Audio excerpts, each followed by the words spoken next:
Nosso boa noite a todos, sejam bem-vindos ao canal sempre. É uma grande alegria estarmos juntos novamente nessa oportunidade de reflexão.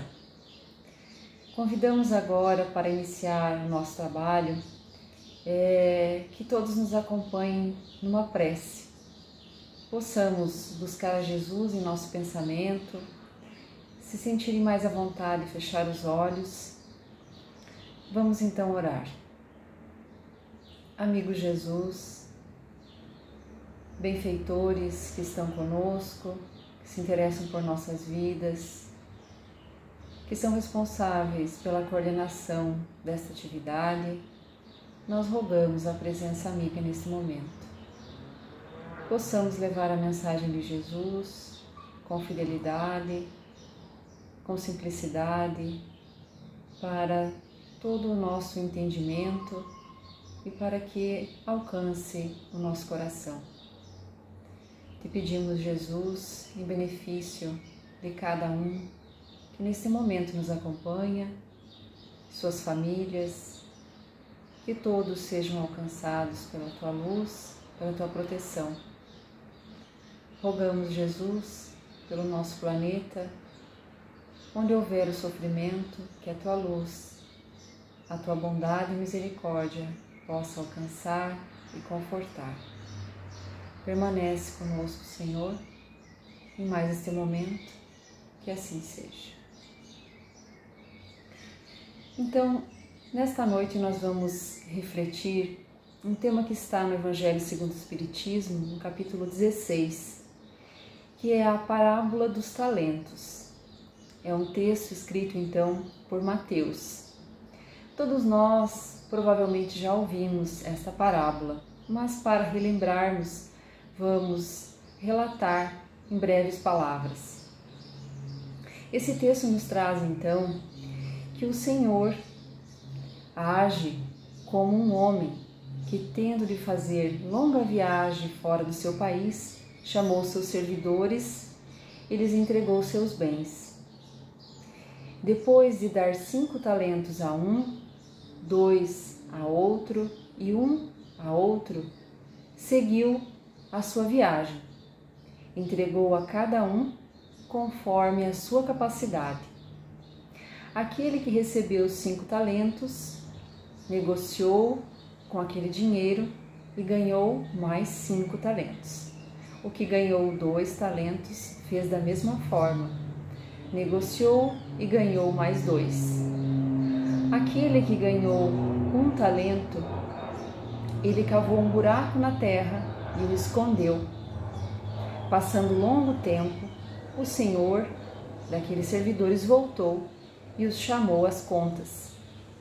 Veio então aquele que recebeu 5 talentos e lhe disse: Senhor, entregaste-me 5 talentos, aqui estão, além desses mais 5 que ganhei. E o senhor lhe diz: servidor bom e fiel, pois que fosse fiel em pouca coisa, confiar-te-ei em muitas outras. Compartilha da alegria do teu senhor. O que recebeu 2 talentos falou a mesma coisa. Entregou os 2 talentos e mais os 2 que havia ganhado. E o seu amo então respondeu: servidor bom e fiel, fosse fiel em pouca coisa, confiar-te-ei em muitas outras. Compartilha da alegria do Senhor.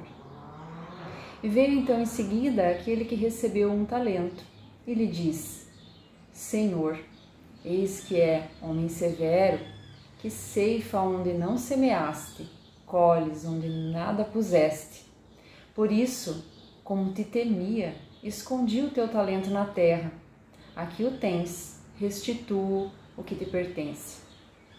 O Senhor então lhe respondeu: servidor mau e preguiçoso, se sabias que ceifo onde não semeei, que colho onde nada pus, devias pôr meu dinheiro nas mãos dos banqueiros, a fim de que, regressando, eu retirasse com juros o que me pertence. Tire-lhe, pois, o talento que está com ele, e dê ao que tem 10 talentos, porquanto dar-se-á a todos os que já têm, e esses ficarão cumulados de bens, quanto aquele que nada tem, tirar-se-lhe-á, mesmo o que pareça ter. E foi assim então que o servo fez. Isso está em São Mateus, capítulo 25, versículo 14 a 30. Temos muitas considerações a refletir nesse pequeno trecho. Jesus tinha essa capacidade de nos trazer parábolas que eram histórias que poderiam se adaptar ao longo do tempo. Nós, refletindo sobre essa história, podemos encontrar muitos ensinamentos. Então, nós vamos iniciar pensando nos dois primeiros servos, nos dois primeiros servidores. Para que eles ganhassem o dobro do valor que receberam, nós podemos pensar de uma forma simples que eles trabalharam, que eles se esforçaram, tiveram coragem e foram capazes, então, de multiplicar aquela riqueza que tinham recebido. O último, o terceiro servidor, ele foi caracterizado, então, pelo seu senhor como mau e preguiçoso. Ele justificou que ele teve medo, ele temia ao Senhor, por isso ele enterrou o talento. E se nós pensarmos um pouco em nossa vida hoje, adaptando a nossa realidade, nós sabemos que na vida nós precisamos ter coragem, ter dedicação, esforço, deixarmos a preguiça de lado para conseguirmos qualquer coisa. Não só na linha das conquistas materiais, mas nas conquistas intelectuais e inclusive nas conquistas morais. Nós precisamos empreender esforços muito grandes para vencermos. E certamente uma coisa a vencer é o medo, porque o medo ele nos paralisa. E se nós recebemos um talento, nós, em nossas vidas, todos recebemos talentos. Nós temos, cada um de nós, desafios a vencer, a cumprir e contas que nos serão cobradas no retorno à pátria espiritual. Contas que nos serão cobradas pela própria consciência. E cada um de nós, conforme diz a parábola, recebe segundo a sua capacidade. Então, muitas vezes nós olhamos para o lado e vemos aqueles que têm mais riqueza, mais poder, ou têm coisas que nós gostaríamos de ter. No entanto, será que estaríamos prontos para administrar aqueles talentos? Se Deus nos deu hoje isso que temos em nossa vida, é porque disso nós podemos dar conta. E precisamos então nos esforçar, nos dedicar. No livro dos Espíritos, nós buscamos o tema Desigualdade das Aptidões, que está lá na pergunta 804 do livro dos Espíritos. Kardec pergunta: por que não outorgou Deus as mesmas aptidões a todos os homens? Por que temos aptidões diferentes em inteligência, em habilidade, em discernimento, em riquezas?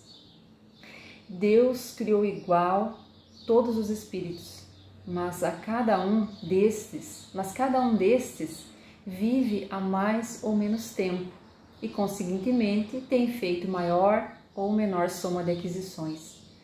Ou seja, nós não estamos aqui, conforme os princípios da doutrina espírita, pela primeira vez. Nós já reencarnamos em muitas existências e cada um de nós tem acumulado dentro de si a sua bagagem, as suas aquisições naquilo que já desenvolveu. E a diferença entre nós, nós estamos aqui nesse mundo de provas e expiações, onde mais ou menos temos o mesmo nível de evolução. No entanto, alguns espíritos já estão algumas vidas à nossa frente e outros estão atrás. E a diferença entre nós está justamente na diversidade do grau de experiência que alcançamos, que está diretamente relacionado à vontade. ao livre-arbítrio de buscarmos, de nos dedicar, de trabalhar, de estudar, de não deixar o medo e nem a preguiça tomar conta de nós. Daí nos aperfeiçoamos de forma mais demorada ou de forma mais rápida, conforme a vontade de cada um. E assim então nós seguimos a nossa vida. E é importante estarmos nessa diversidade, é providencial, pois assim sempre temos alguém à nossa frente para nos dar o exemplo, para fazer aquilo que nós não somos capazes de fazer ainda, para assumir responsabilidades e multiplicar talentos que estão na capacidade deles. E enquanto existem outros que estão atrás, que estão precisando da nossa ajuda e que nós podemos assim estender a mão. No livro Relicário de Luz, de Francisco Cândido Xavier, Emmanuel escreveu um texto chamado Tendo Medo. E ele justamente retira um trecho desta parábola e diz assim: e tendo medo, escondi na terra o teu talento. E Emmanuel nos diz que na parábola dos talentos, o servo negligente atribui ao medo a causa do insucesso em que o infelicita.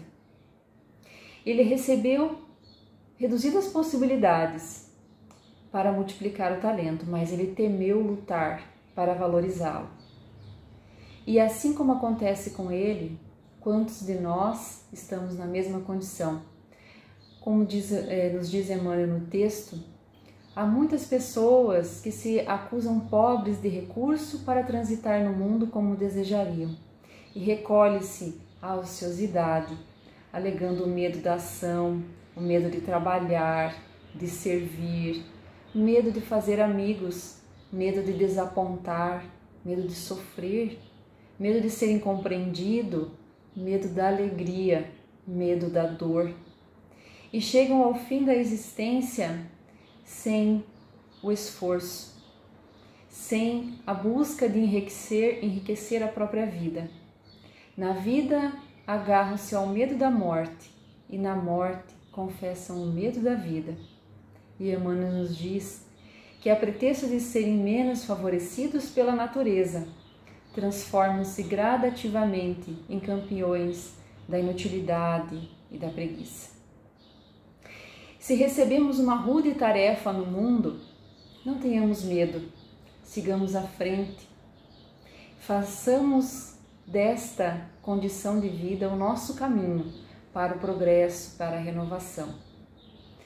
E finaliza Emmanuel nos dizendo que, por mais sombria seja a estrada que fomos conduzidos pela circunstância, devemos enriquecer com a luz do esforço, do próprio bem, porque o medo não serviu como justificativa aceitável no acerto de contas entre o servo e o Senhor. Mas daí nós podemos nos perguntar: eu tenho medo de algumas coisas, eu tenho situações que eu não consegui vencer ainda, eu ainda estou com algumas dificuldades. Quem de nós não tem? O medo é algo natural nos sentimentos humanos. Todos temos o medo. O problema é como administramos esse sentimento dentro de nós. Como ele está? Ele está já ao grau de nos paralisar, de nos impedir a dar os passos no caminho? E nós buscamos então uma reflexão em torno disso com Joana de Ângeles, mentora de Divaldo Franco, pelo livro Conflitos Existenciais. E ela aborda o medo no sentido da psicopatologia. E ela nos diz então que o medo, ele está geralmente associado à culpa. A culpa por equívocos que nós temos consciência ou não. Porque existe, conforme a linguagem técnica que ela usa, culpas relacionadas a equívocos que estão no nosso arquivo endógeno, nas marcas profundas do nosso perispírito e estão no inconsciente. Nós não temos acesso facilmente a isso. Nós só trazemos as marcas, nós só trazemos os traumas.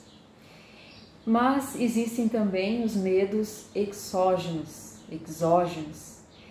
nas situações vividas, então, nesta reencarnação, relacionada, por exemplo, a atitudes educacionais no lar, o desrespeito pela identidade da infância, os relacionamentos familiares agressivos, fenômenos sísmicos, violência urbana, injustiça social.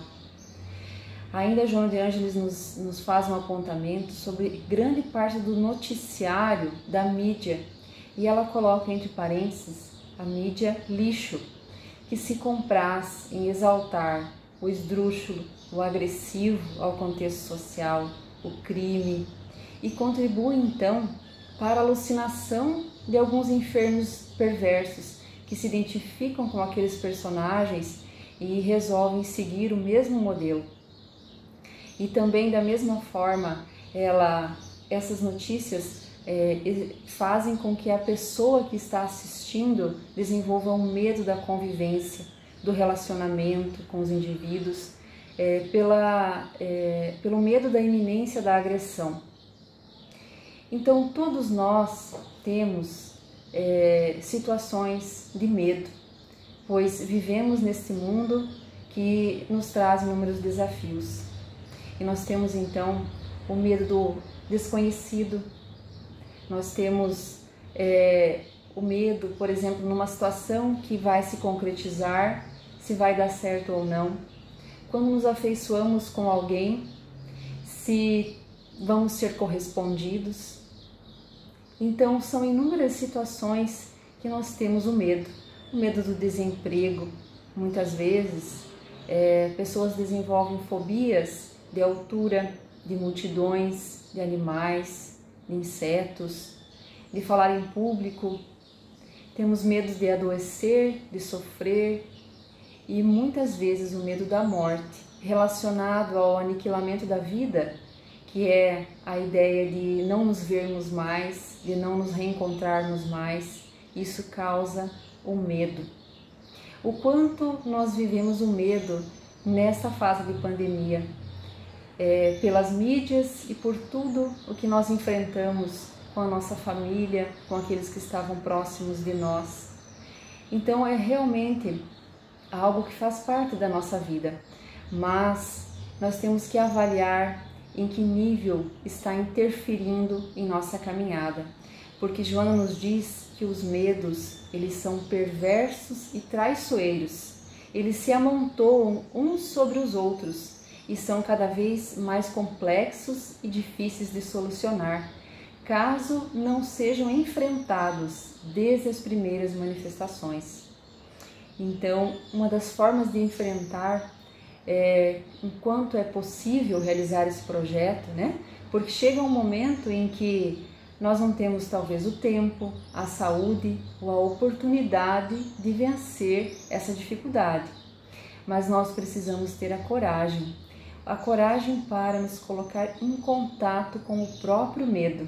Isso é um recurso terapêutico, segundo Joana de Ângeles, desde que esteja administrável dentro de nós. Porque existem também situações em que se faz necessária a terapia, até a medicação, para que a pessoa consiga ter esse equilíbrio, esse controle. Mas se for possível nos expormos aos poucos e tentando vencer o medo, isso é muito importante para a nossa caminhada. Porque a vitória sobre um conflito, ela é sempre resultado de um grande esforço, de um grande e contínuo esforço de decisão por parte daquele que quer vencer. E é preciso ter coragem, é preciso ter a vontade e a coragem. E Joana de Ângeles ainda nos explica que a grande terapia para todos os tipos de medo é o amor. E o amor que se reflete a si mesmo, o amor ao próximo, o amor a Deus.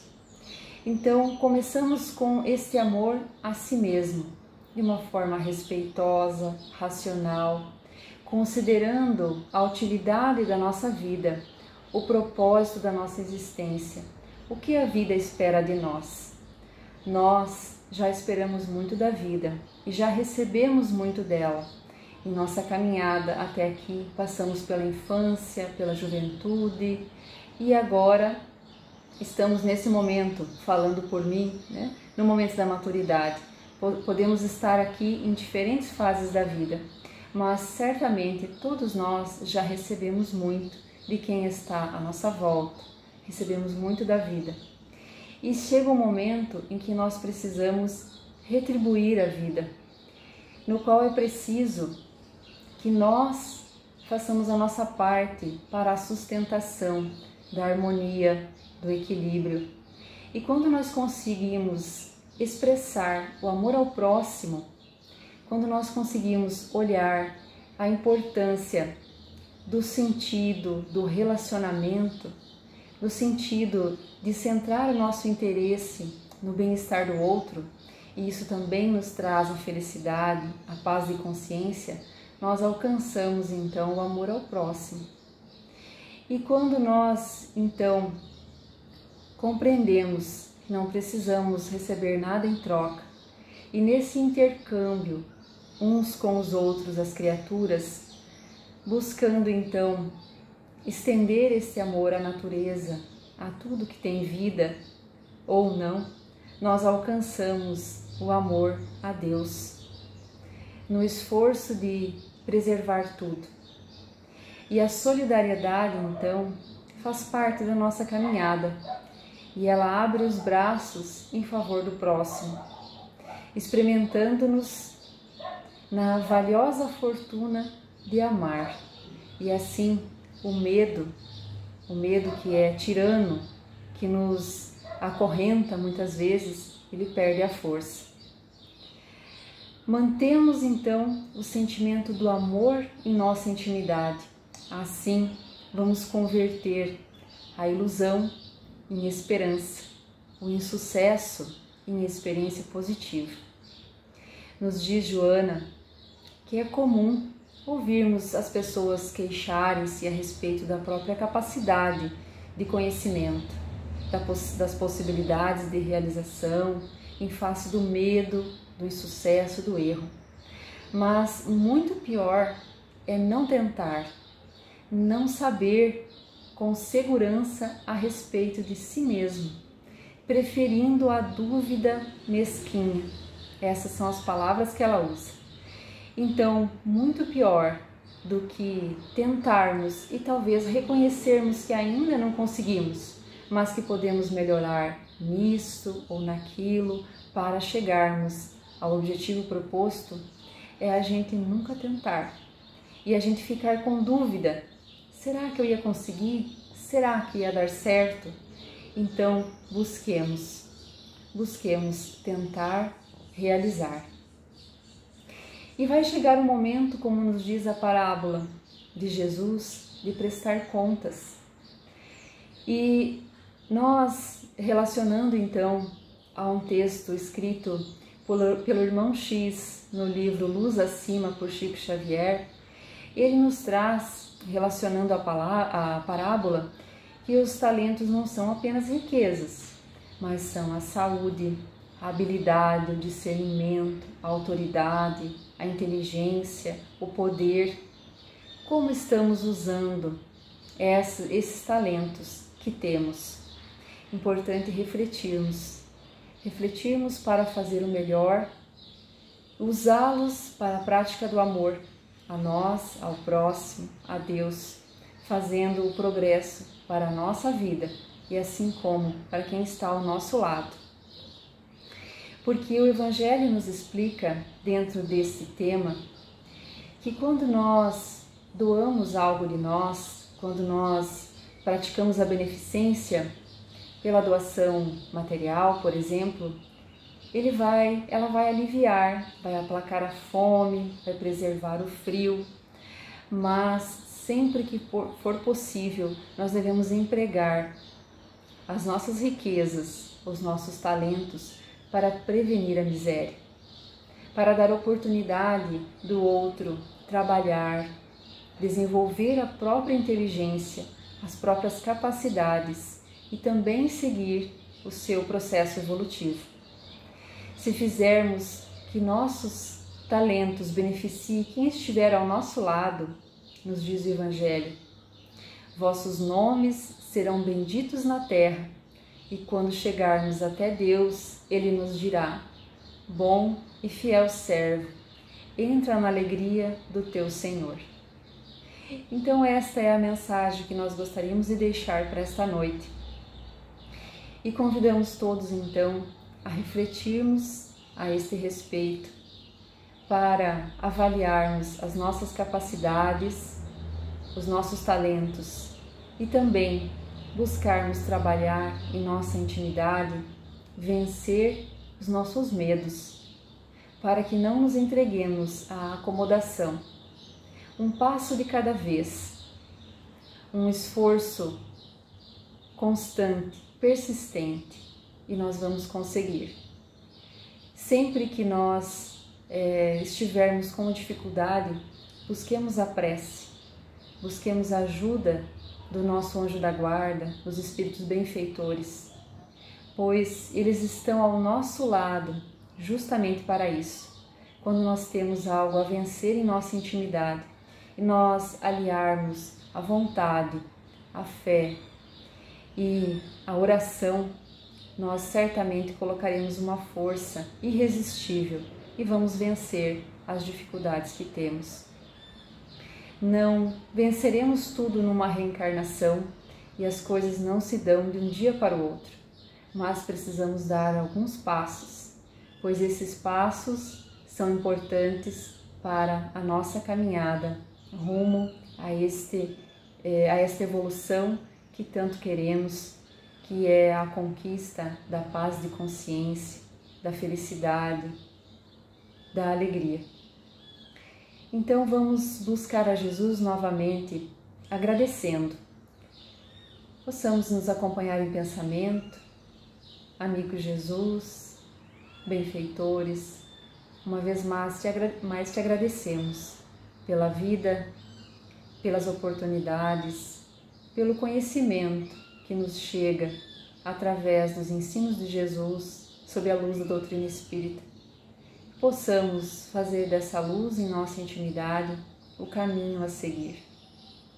Obrigada, Jesus, por estarmos aqui e fica conosco hoje e sempre. Que assim seja. Desejamos a todos uma boa noite, que Jesus acompanhe a cada um.